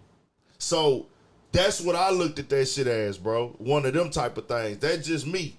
But I understand why Deion made the decision, though, because don't nobody, you know, you supposed to chill on your people and tell them support it, bring some light to what you own, but at the same time, you don't want to be stagnant. You don't want it to be like, hey, bro, we got here. No matter how long I coach here, nigga, I'm never going to go to the next level. Like, you know, they're never going to be able to up my pay. You know what I'm saying? In the foreseeable future, Deion Sanders could never get his pay upped. Right. I mean, shit, they couldn't afford Not just to pay, the resources. They couldn't afford it, bro. Yeah. You know what I'm saying? It just, like I say, man, that man had to go with his move, man. He did everything that he said he was going to do. He did it his way at that school. You know what I'm saying? You got to think about it, shit. He made it popping. You know what I'm saying? I mean, it's up to y'all to keep that shit going. It's up to them. You know what I'm saying? I mean, he played a big part of it, but it's really up to them players to keep their record going, keep their team, keep the spirit alive, shit like that. It's like, Yeah. you know what I'm saying? Like I say, man, that man had to go with his move. You know what I'm saying, man? It's prime time we talking about, man. Yeah. He ain't new to this shit. You know what I'm Not saying? at all. He know it. He understand fully what's going on. It ain't just, I don't feel it was just no. Oh, they give me more money for. Nah, it No, wasn't, man. nigga considered weighed that shit out. You know what I'm saying? Like, man had to go with his move, man. Yeah. You know what I'm saying? And shit, it's some historical shit and all at one time. So it's just like, man had to go with his move, man. Speaking about accolades, you know what I'm saying? So Facts. Let's tap in with the chat, man. What do y'all think? We reading them off right now. Shout out to Jessica. Appreciate you supporting as usual. Keep going, making bigger moves for sure. Chat, what y'all think, man? I can't see everybody's shit till we reading them off right now. I just want to get the feedback on this topic, bro, because for the older crowds, you know what I'm saying, the people that's 25 and up, this was a heavy conversation this week, man. Just seeing it online, I put it on my shorts. And somebody said they robbed him and stole his jewelry and broke in his son's truck. They did. That's a fact. That's crazy. That can happen at any college, though. Let's be very clear. That can happen at a white university anywhere. I ain't surprised. Prime is the ultimate performer. No, for real. DJ Chill will say, why is everyone tripping? Having above average career goals means leveling up when necessary. Big facts. That is big facts. You gotta go. Nobody want to stay the same, because what people don't really understand, I don't think what a lot of people understand what I had to learn in life, and I'm not new to this. If you make the same amount of money that you made last year, you losing money. You know what I'm saying? Especially with the rate of inflation that we have now, even more so back then. Bro say going from 300K to 5 million a year is hard to turn down. Also, I heard he trying to secure the bag for his son transferring. He is. He's into gonna a go bigger with him. school. He is. Some of those players are gonna go. It do hurt Jackson State. Also, we gotta play it real. Some of the players that were committed have already decommitted. It does. We not gonna just play one side. It does hurt the actual school also. That's crazy. But you know, that's just life, though. You know, people. That's where you got the attachment. You know what I'm saying? People just want to be attached to that brand, that Deion Sanders brand, more than the school. Yeah. You know what I'm saying? Well, no, that's why they was coming there. They was like, okay, you pushing the cause, we'll come around with the cause. Like, we got a nigga with the name. So, King Ward 2010 say he came in saying it wasn't about the money. He said he wanted to bring more notoriety to the HBCUs. Yeah. He did say that. And that's why I say he's going to have some criticism is going to come. And like I tell people, I can't tell nobody how to feel because it's understandable, you know. Prime went to a Power 5 school. Now he is the first HBCU coach to ever get a Power 5 coach gig. Now, shout out to Marcus Brown for sure, man. No, facts. Yeah, that's what I mean about, like, accolades and shit. You know what I'm saying? Like, that's some shit he can... I was the first who... I did at HBU, now I'm over here. You know what I'm saying? That's some historical shit. And that was a key point that AC had pointed out to me, too, that we had, you know, talked about, where AC was saying, hey, bro... Sizzle. If he was on this team for 10 years, bro, for 10 fucking years, it was like he could win every year. It still wouldn't have had to, like, let's bring him to the NFL. Let's give him an NFL opportunity. Because, you know, you're supposed to always elevate in life, bro. And so just with that being said, Bill, some people feel like he switched up. You know what I'm saying? And that's just going to be, when you make these type of decisions, when you pushing for black people and the black cause, pro-black shit, huh, bro? Yeah. When you pushing that, when you are pushing the pro-black cause, no matter what you do, bro, the decision making is you're gonna be dealing with criticism, nigga, once you decide to level up. Because people are gonna expect you as Deion Sanders to turn that money down. I'm not here to tell you to turn it down or nothing like that. But people are gonna feel like if Deion turned that money down, that would have been the biggest statement he could have made. Like, hey, I left the money on the table. Right. But right, then right. he would be stagnant and stuck in the same position, really losing money every year. Because if you don't get a pay increase and you make the same amount you made last year, and it's not a margin of increasement, you're actually losing. Wasn't he helping people out of that money? He helping the school and helping the other people, but right. he's gonna take that and it's gonna help the people around him eat more too. The people that are able to travel with him. But I just wanted to be understood. This is just a clear example of us having to go get down with the white man to go to the next level. And for the people who be confused about it, black people do be having to wake up in the daytime, nigga. We still waking up. How do we get in the dough on the next level? Black people still waking up. Man, I got to get in the dough with the white man. I got to move with the white folks. I got to go get under the white umbrella. I got to go get the white sponsors. And that's because they control and own the infrastructure, the relationships, and everything that you need to go to the next level. Mm-hmm. Like, you can be at this level, but to go to this high, you got to get in the dough with the white man. So I understand why Deion did that. But I just want that to bring awareness to us of the world we live in, bro.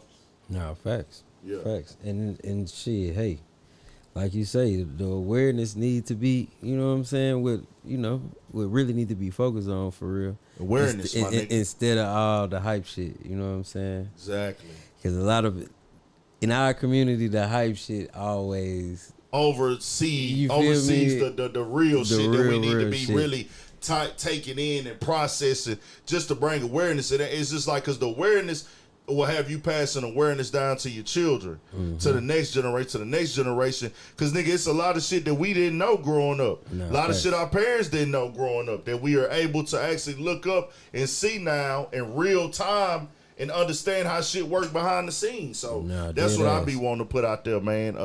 And that's that for that part about it, man. Let's get into the next thing. What's the timestamp we on, y'all? Let me know something. Shout out to everybody in the chat working with us, man, and being patient and rocking. How long we been on? Hour and 17. Bet. We got time, fellas. Let's get into this. LeBron called out the media. Yeah, I seen that. And I'll play that clip. We missed that. But LeBron James called out the media for not questioning him about the Jerry Jones situation. Yeah, but question him about Kyrie and question about Kyrie, other issues and things of that nature. And the reason why is because he's on record, and it's notable, and they know this, that he's a Dallas Cowboys fan, or was. He said, he didn't say he wasn't a fan no more, but he said he was falling back. He fell back after Jerry Jones made that stance against people protesting the flag in 2019. You know what I'm saying? I think that was 2019. When he told them that nobody on his team would be. Yeah. It will affect your pay, basically. Right. You nigga, basically, it's a firm warning. Get down and lay down, nigga. Yeah, you don't have a choice over here. Facts. So then he got the backlash. The next week he decided to go out and kneel with them. But the first week he was completely against it. So, motherfucker, so a lot of people fell back from him off of that and things of that nature. So LeBron had already been vocal earlier this year about how he had fell back and everything. Now we get to this point right here where he takes it to the level of, he says that, I'm going to play the clip and let y'all hear exactly what he said. I'll play the clip for y'all. Thing that's been Oh, my bad. Let me actually just play the clip so y'all can hear for yourselves. And I actually did a video on this, man. Let me play the clip. Let me find the clip. My bad. See, I'll be having these clips already made and shit. Here we go. This is it right here coming up. Bro, it's just crazy that boy had to say, why y'all ain't ask me? So let me let y'all hear again. Being there at all? What? Any regrets on being in the photo, being there at all?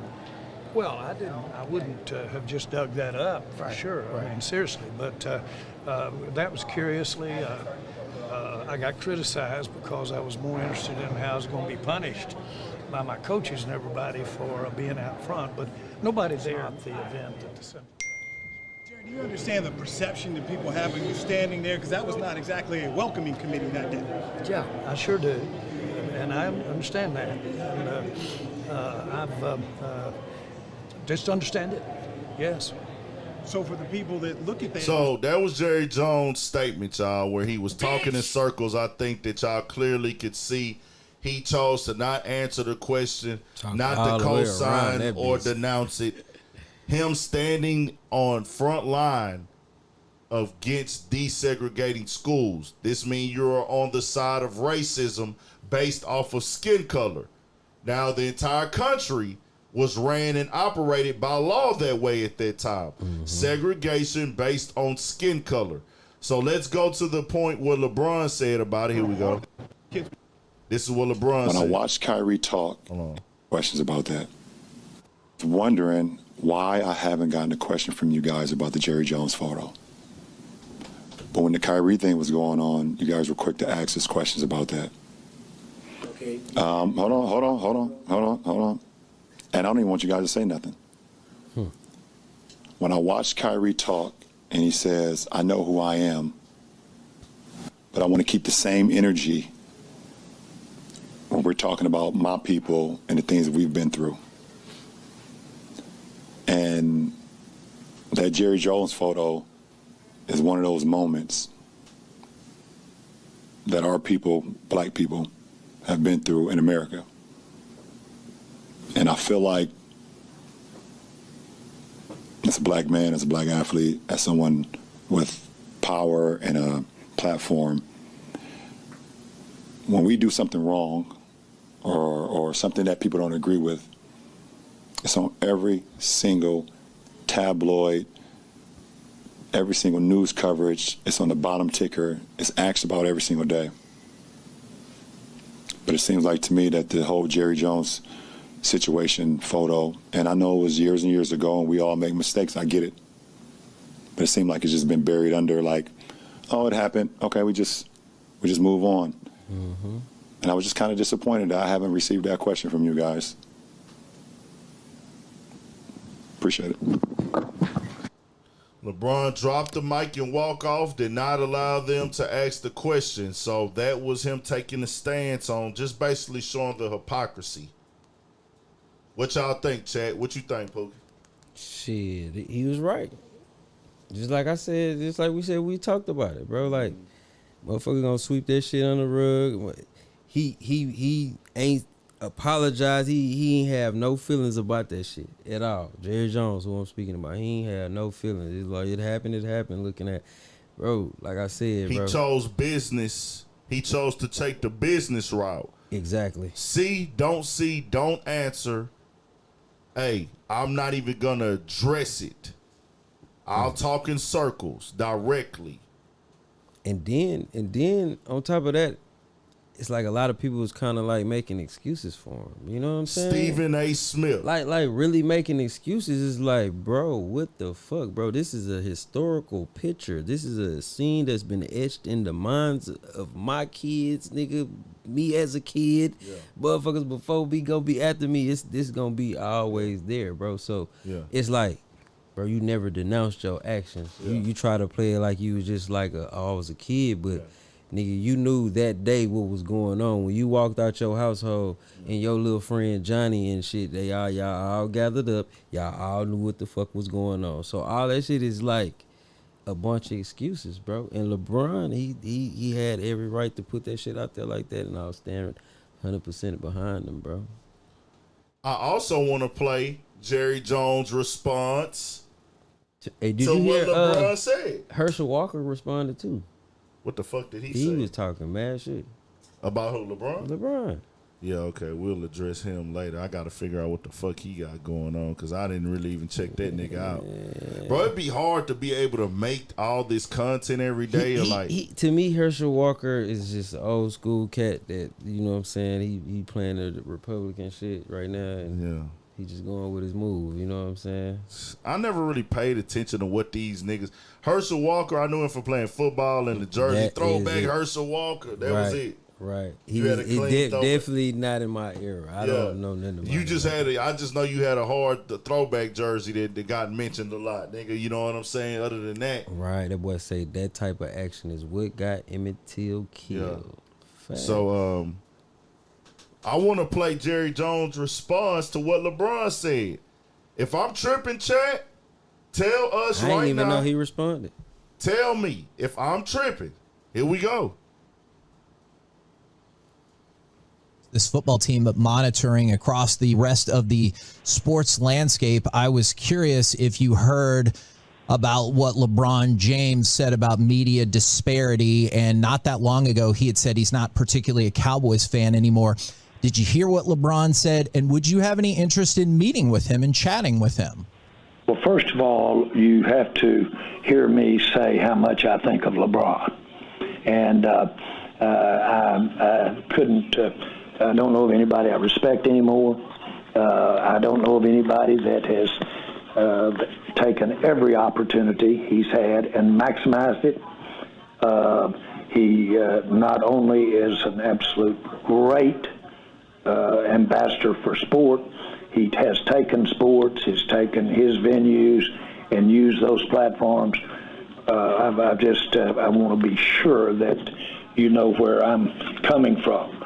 And it was made buttons pop off my vest, so to speak, when he would talk about how much of a Cowboy fan he was, and he would have made a great tight end. So, and that doesn't change. There's nothing about any of that changes, and I did hear what he had to say.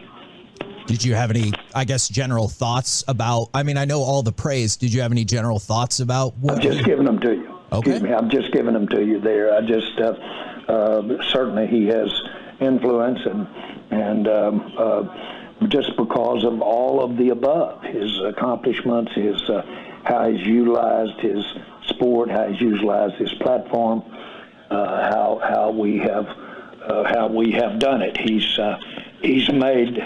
He has enhanced basketball. He's made a lot of people a lot of money. But I hope I have too. Well, we appreciate the time as always. Looking forward. He talked around that shit. That nigga didn't even talk around it. He just didn't answer it, nigga. Exactly. Like I've already given it to you. Nigga, no, you did not. You said absolutely nothing. That nigga said all the good shit that he could think about. He said he's made a lot of people a lot of money and da-da-da. Look here, my nigga. Yeah, that's that old weird shit. Come on, bro. What are we doing, dog? What are we doing? What are we doing as a people? Like, he felt some type of way, though. As I said before, this is about awareness, nigga. Nothing more, nothing less. Awareness. We not having plex with Jerry Jones. I don't want to fight Jerry Jones. I want no beef. I want no static. If Jerry Jones comes in the room with me and he speaks to me, which I know he would at this point, he's going to be respectful. He's going to be humble because he's a businessman. It benefits the business to speak to everybody in the room. Black, white, Mexican, Facts. Asian. It benefits the business to show love and be humble. So I get it. I understand it. Just be aware, y'all. Stop acting like the fix is not in. Like he talked in circles 2 times. What does he need to just say to like, hey, nigga, you know I'm not going to answer that motherfucking question. I'm not denouncing racism, nigga. You want to know why? Because he beat up somebody before. Not even that. I'm telling you. I'm going to tell you why he not going to denounce it, bro. He played in the little racist games, bro. Exactly. Because he knows. He did it. He knows if I denounce it, I have to acknowledge that I knew what it was. Hey, you know, it was a guy, I meant to freaking... The dude that said he was lying? Yeah. The nigga that was on the steps? Yeah. A nigga that went to the school said he was lying, y'all. Said he was lying. That nigga say Jay say Jerry Jones is Houdini dancing around the questions. Nah, for real. Nah, he is. That nigga Houdini like a motherfucker, boy. Tap, tap, tap dancing, nigga. Bro, yeah. Now, if somebody put him on the spot, though, he would stutter about that if he was like, hey, man, did you ever You know what I'm saying? Well, he's already been coached for the future now. It's already been prepped. The publicists got with him. I hope he don't start having dementia. They told him, you're gonna, right. This is what you're gonna say. This is what you're gonna do. Oh yeah. They're gonna hey, we're gonna uplift LeBron. You're gonna say all the nice things, and that's the answer you're gonna give. Like, and that LeBron shit had just happened, like the day before, so he had already been prepped by the team. They doing a good job over there, most definitely. No, they handling the business. It's all about winning for them. Just keeping it all the way understood. Keeping that shit going. I'm not saying you don't have to be a Cowboys fan. I'm not saying you have to be a Cowboy hater or not support him. Like what you like. I just don't like when people want to sugarcoat it. You understand what I'm saying? Right. And that's what I have to say about niggas like your Stephen A. Smiths, your Charles Barkleys, your Herschel Walkers, my nigga. I try to not burn bridges in this game and keep the respect level high. Cause you can say some shit about a nigga, then a nigga not want to fuck with you. Exactly. But in a case like this, my nigga, y'all niggas some hoe ass niggas, bro. Like straight up, nigga. I don't even give a fuck no more, my nigga. Cause I can't sit back and play the little hoe ass game like you niggas don't be making us look bad and then got these big platforms and y'all speaking up and standing up for bullshit, my nigga, and the shit be stupid to me, bro. I can't really understand it at this point. How can you defend and cover up for this motherfucking system? And you can see, you got two choices, nigga. With me, you could either just say something cool and get on, but to actually take a stance against it, against the cause, that's when I feel disrespected, my nigga. Just keeping it all the way 1,000. No, facts. That's that. Let's move on to the next, man. We almost up out of here, y'all. We appreciate y'all most definitely. I seen some topics, y'all, and I want the chat to get fully participated in this, man. Is y'all sleep yet? Is we all up in here? Everybody in the chat, tap in. Give me your roll call. We need y'all answers right now, nigga. We need full participation from everybody in the chat. How many motherfuckers we got in here? All 42 of you motherfuckers. Get up in here. Let us know. Who is the best artist for the hooks of all time? Who do y'all put? The best nigga for the hooks. Who you getting on the song with your hooks? Pete on the ones and twos. I forgot to tell y'all Pete is back. What you miss? 2 weeks, Pete? Yeah. 2 weeks. He was only gone for 2 weeks. Short time. Yes, He back though. Let us know, chat. Who y'all got? Best hook? Gip. Big Gip? Oh, you say real talk Gip. Oh, we talking about Gip Gaming. Okay, nah. Oh, yeah, I be forgetting they a little bit behind. Kyrie. So shout out, y'all. Tell us who. Tony M say 0. Okay. 0. R. Kelly. R. Kelly. R. Kelly a bad motherfucker. R. Kelly a bad motherfucker. That nigga made a hook out of the kitchen appliances and food. 0 and or shit, Nate boy. Dogg. Facts. Mo 3 or R. Kelly. Okay. We got different eras of this shit. Let us know, man. It's your personal opinion. Dog say he not a music guy. I don't know. Okay. What say Papa Roo? Nate Dogg or Papa Roo. Okay. A lot. It don't matter. However, Wayne on the hooks. Wayne isn't really. Wayne did some fire hooks before, but I get you though. It's to each his own. To each his own. We talking about hooks, not rapping. Hooks, man. Then you got to think it's a lot of people that Chris Brown. It's a lot of writers that you don't even know about. Wrote a lot of them badass.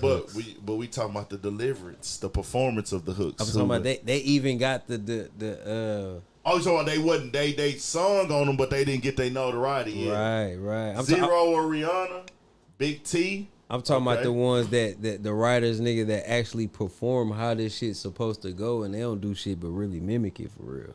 But they didn't. But they don't have a voice though, or they don't have the image. We just gotta go. It don't matter because it's like they still wrote the hook and shit. It don't even matter about the voice and shit. That's I'm just saying that just made the song popping. Yeah, well, let's just talk about. But if it's a good song, it's a good performance. song. The performance of the hooks. Let's do it like that.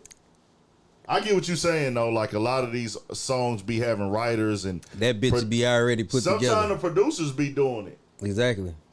I ain't gonna lie, y'all. I gotta either go with Nate Dogg. Either Nate Dogg gotta be it, bro. He the original hook god. Singing. I ain't gonna lie, bro. When it come to that, I don't even think I could think of a nigga that come close to Nate Dogg, bro. Nate Dogg, man. I gotta say Nate Dogg, bro. I can't think of nobody else who had that long of a run, that many hits. Pimp C has. Nah, Pimp C was that nigga too. I would throw Pimp C up there. I ain't gonna lie, Zero. You gotta throw Row up there, cause Zero, he was flipping old records, nigga, and making them bitches relevant, nigga. Nah, facts. Just taking the melodies and remaking them bitches into his own, for real. And Pimp C done did a lot of magical shit too, you know. Man, it's only so many, bro. Yeah, R. Kelly is a hit maker for sure. Easy. Undeniable hit maker, bro. I'm trying to think who else just, you know, Trey Songz had an era he was a hook nigga. You know, Trey Songz had an era where he was Radio Killer. Yeah. What's Trey that nigga Songz. name now? What's that nigga Radio Killer nigga? What's that nigga name? Dream. You know, Dream a He was nigga a songwriter, like I say, a songwriting ass nigga that, you know what I mean? Future heavy hook nigga too. Future done did some shit on some hooks, most definitely. Over his time, you know, and Future didn't had a 10-year career. And his hooks be so simple. Simple than a motherfucker. He just know how to ride that motherfucking the you know, put the melodies on at the right time, the way to stretch his voice out. It be little small key shit that take you to the next level. That boy say Zero made you go back and listen to the original. No bullshit. Facts, bro. And he said, respect my mind, cause I kill you, nigga, cause I kill you, nigga. And then when you go listen to that, bro, you go back and listen to that goddamn Sade nigga. Yeah. You be like, this nigga cold. I don't wanna feel. Hey, yeah, Young Thug. I ain't gonna lie, Young Thug a hard ass nigga with the hooks too. Young Thug hard too. Carrie Hilson, yeah, but she a writer too. Shout out Carrie. Neo did his stuff. Neo did a lot of his stuff, most definitely. I just wanted to bring some light to that. You know, on the rap side, you know, cause this came from the battle rapper Hollow the Don. Right. And he threw it up there. Let me go see who he had on there. Let me tell you who Hollow the Don had. I ain't gonna lie, it's so many niggas, bro. Like on the hook side. On the hook side, cause you gotta think like. Rest in peace, Nate Dogg too, man. Once again, the legend Nate Dogg, man. Yeah, it's so many people, bro. It's so many people, for real. Hollow the Don.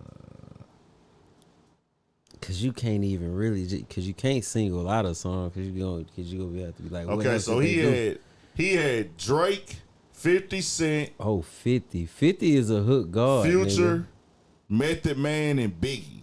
Nigga, 50 is a hook god. 50 was another nigga that was taking old shit and flipping them bitches, taking them old melodies from them old shits and flipping them hoes. Then he was doing all them original motherfuckers. You know what I'm saying too? So. Yeah. Can't forget about T-Pain. It's just the thing with T-Pain that auto-tune, you know, it takes, I think like we have the hits, the music made, the time frame, the lockdown is undeniable. He was a hook god, but it was so heavily like influenced by the auto-tune, it might give some people like. I can't even say that because fucking that is an instrument, bro. Yeah. That bitch is an instrument, bro. That's what that whole designed for. You know what I'm saying? That bitch was based off of the fucking, what's that little shit Roger and Zapp used to have? The little fucking board with the little tube and shit. Yeah. The little computer love sound shit. So it's just like, bro, that shit is a real, like even when you pull up the plug-in, nigga, you can see the piano keys on that bitch moving and shit. Yeah. So that bitch is an instrument, dog. You said Nord, DMX, Lil Wayne. DMX a nigga too. DMX had some dope hard. Yeah, he wrote his shit. Nah, that's what's up though, man. Shout out to everybody, bro, who put some voice box. Yeah. Shout out to Screw Supreme's Vocator, yeah. That nigga Screw Supreme be on this shit, man. Bro be really, you feel me? Had to one time for my boy. My boy be really tapped in with the game. Shout out to my boy Screw Supreme, man. Fat Pat for sure, all of them, man. So with the sports, man, I didn't really keep up on sports this week. I don't never watch sports. If y'all notice, when them niggas get to talking about this shit, I be quiet. I pay attention to the mainstream shit. I don't be locked in I don't be watching on none of this shit. I don't be locked in on sports like I used to at all, bro. What new music came out this week, man? I know the Babyface Ray dropped. I was listening to that shit when I got here. Babyface Ray dropped a new one. Metro Boomin dropped a new one. Yeah, Finesse hard. 2 times got dropped some hard his. ass beats on that. I gotta check that bitch out. Bro, I didn't get a chance. Them beats on that hoe is nice. Can imagine. I ain't gonna lie, them hoes is nice. I could imagine. I ain't check out the Finesse. I didn't check out the Finesse 2 time either. Matter of fact, let me go. Shout out to my nigga EXO too. I ain't gonna lie, bro. Niggas that need beats and shit. Yeah. Tap in with that nigga EXO. EXO think he all that, but bro got some hard ass music, bro. Yeah. I ain't gonna lie, that nigga got some hard shit. I was listening to that nigga the other day. I was just like, God damn, bitch. Check that nigga out, DJ EXO, bro. Square business, man. Y'all make sure y'all tap in, man. So we had, this is it right here. We had Metro Boomin, Heroes and Villains. That was an album. We had Babyface Ray Mob. That was an album. ASAP Rocky, Shit Me, Need for Speed soundtrack. Akon T.I. Freak. No, it's called Akon TT Freak EP. Finesse 2 times, 90 Days. CAE Carter. I don't know if that's K Carter, C Carter. Tucci. Lotto and Glorilla to be announced. Papa Can Next to Me. Luna L. Perfect by Design. Coi Leray Players Out. So that's some like mainstream shit that they had. Not even mainstream. Some of those were kind of underground, but that was the leading headlines of shit that dropped this week. And I had actually checked out my most listened to albums this year, and I had 6,595 minutes of Money Man. Goddamn Money Man. I had 4,984 minutes of 03 Greedo. I had 3,177 minutes of Babyface Ray.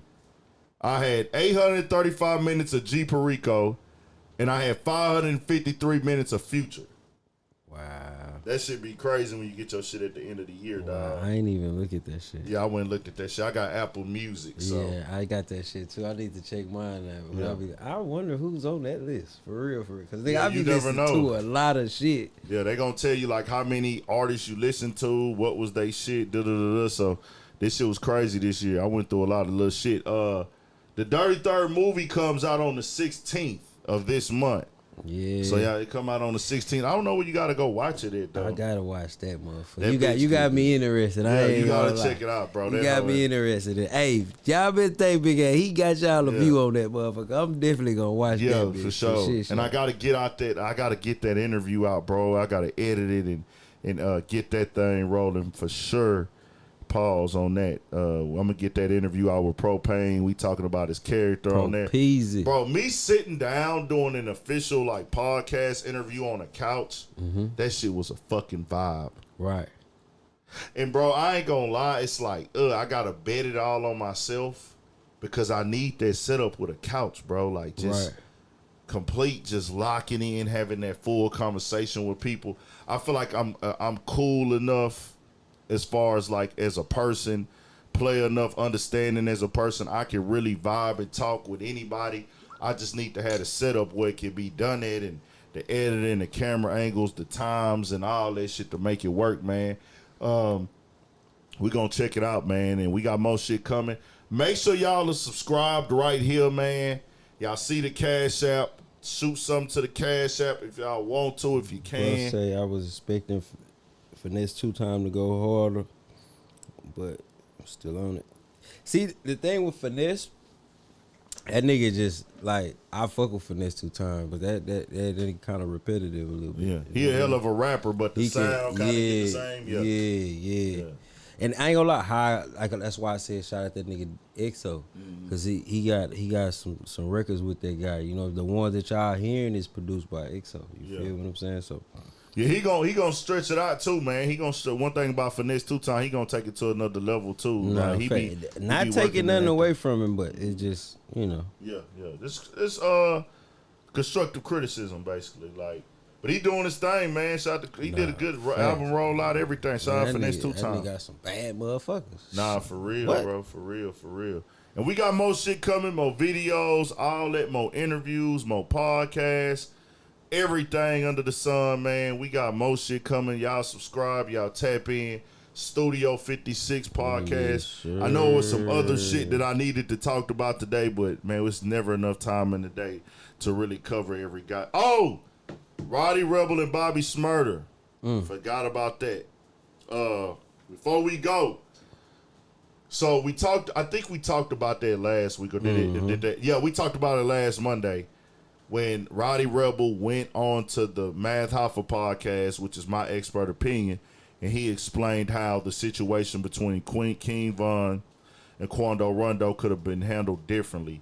He said in his opinion he felt that Lil Tim did not have to shoot King Von, and he could have just pulled out the gun and told everybody back up. That started a chain of events online to led to Bobby Smurder and NBA YoungBoy getting into a real heated back and forth online, which then led to Bobby Smurder going on to the podcast and saying he agrees that Rowdy Rebel spoke out of turn on the fact of it ain't for us to really be speaking on nobody's death. It ain't for us to speak on it once it's blood or prison involved. Like, we don't really need to be speaking on that because you could be choosing the side and people is going to feel away. The other side is going to feel this way. The other side is going to feel that way. And I completely understood what Bobby Smurder was saying because he's correct.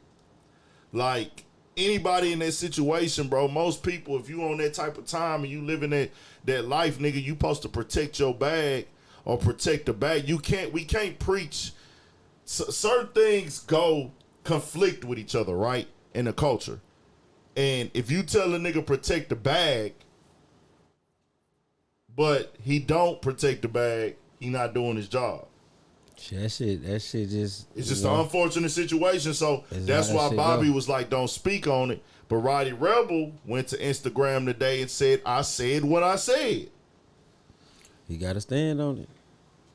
I ain't gonna lie, I don't feel like he has to stand on it. I'm saying, in his mind, shit, nigga, he got to stand on it. I'm gonna tell you like this, and this is where rappers and people, humans, I feel like humans, we fuck up as humans. Not all, because some niggas are better than others with this shit. Some niggas are great with, I'm not going to let the mentions. I'm not going to let the DMs. I'm not even going to showcase my feelings online because I don't care what nobody say online. Some niggas are excellent and great with that, but some, they not able to sit back and have they shit be reposted all day and being tagged by every blog. So they feel they gotta respond, nigga, and say, nah, nigga, fuck that. Nah, man, it's just the number one killer of niggas. You know what I'm saying? It's pride. Pride and ego. Like, you know what I'm saying? Pride. So pride is the number one, man. That bitch will give you before a heart attack. Because it keeps it going. It keeps it going when he responds because it's like, all right, nigga, you could have actually just not said nothing, and tomorrow that shit is over. Nobody looking at Rowdy. No real niggas, a real man in the world, are looking at Rowdy Rebel like he was lame if he didn't say nothing. Because, hey, nigga, on street time, they are correct, bro. Nigga don't pull out no gun without using that motherfucker. But, you know, to each his own. Shout out to GS9, man. Y'all stay y'all asses out of trouble. NBA YoungBoy, you gon' stay out of trouble because you on house arrest. So when you get off house arrest, stay your ass out of trouble, nigga. And that's pretty much it for the day. Keep making money, man. Get the money. Subscribe to this channel, Studio 56 Podcast. Shout out to Twan. He'll be back next week. I'm Big Ant, Pookie, Studio 56, Pete on the ones and twos, man. We appreciate y'all.